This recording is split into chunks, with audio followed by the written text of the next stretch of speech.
Hi, this is Brian Lazar with the Colorado Avalanche Information Center, and welcome to your weekly Avalanche Outlook.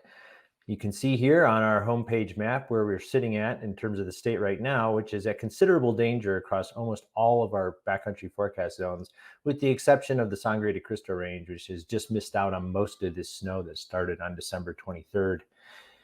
We've had a lot of watches and a lot of avalanche warnings. You can see here we're at considerable danger, level 3 of 5. This is still very dangerous avalanche conditions. It just means we've seen a downtick in the number of natural avalanches that we've seen over the last kind of 24 hours. And we have a brief break in heavy snowfall today on Wednesday. However, we have one last punch between now and the New Year's, and that's going to increase avalanche danger once again.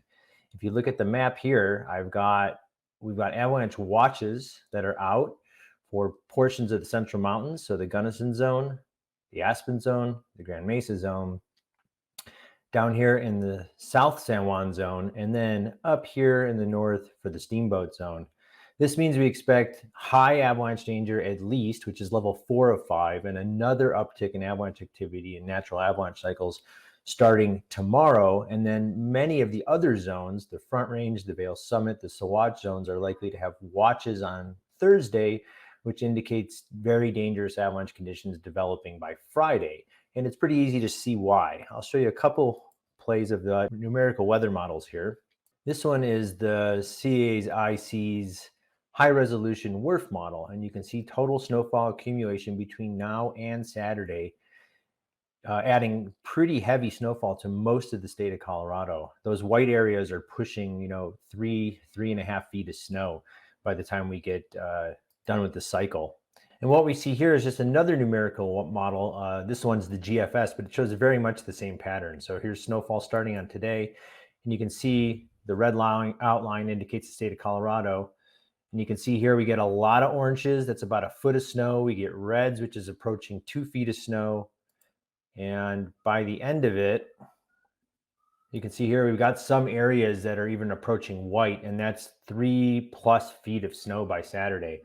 So all of this snow is going to lead to another uptick in avalanche danger. So you can expect, just like the Christmas holiday, to have increasing avalanche hazard as we move in towards the New Year's.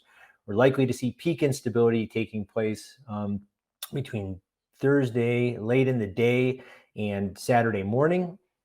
Backcountry travel in and underneath avalanche terrain is just not going to be recommended during these warning periods. We've now built a fairly deep snowpack very quickly, which is great for the long-term projections for our season and hopefully long-term projections for stability. But this is quite a heavy load on buried weak layers in the snowpack. And these have the chances of now producing avalanches as big as we've seen all season. The really scary part of this stuff is we're seeing continued remote triggering. So people are triggering avalanches from a distance and from below. So you really need to make sure that you don't have steeper slopes overhead, or that you're not connected to steeper slopes, even if the terrain you're on is pretty low angle or even flat. So when we're in periods like this that we're moving into in the weekend, typical areas that might be safe, like along the valley bottoms or along road cuts where you might take the dog for a walk or even go on a snow bike or a Nordic ski, are going to be exposed to avalanche hazards. So please make sure you stay up to date on the current conditions, as things are going to change again pretty rapidly here as we move into the holiday weekend, at colorado.gov/avalanche or on the CAIC mobile app. This is the last punch in a pretty historic run of snow, and in some places we're getting close to record snowfall. And this is all great to see, but it's going to mean dangerous avalanche conditions. We do get a break in the snowfall and return to the sunshine, but not until after the new year. Expect avalanche danger to slowly decrease, but not until next week, when the snowfall and the loading finally stops. Enjoy the new year. Let's welcome 2022. We have a great winter ahead of us, so please stay safe.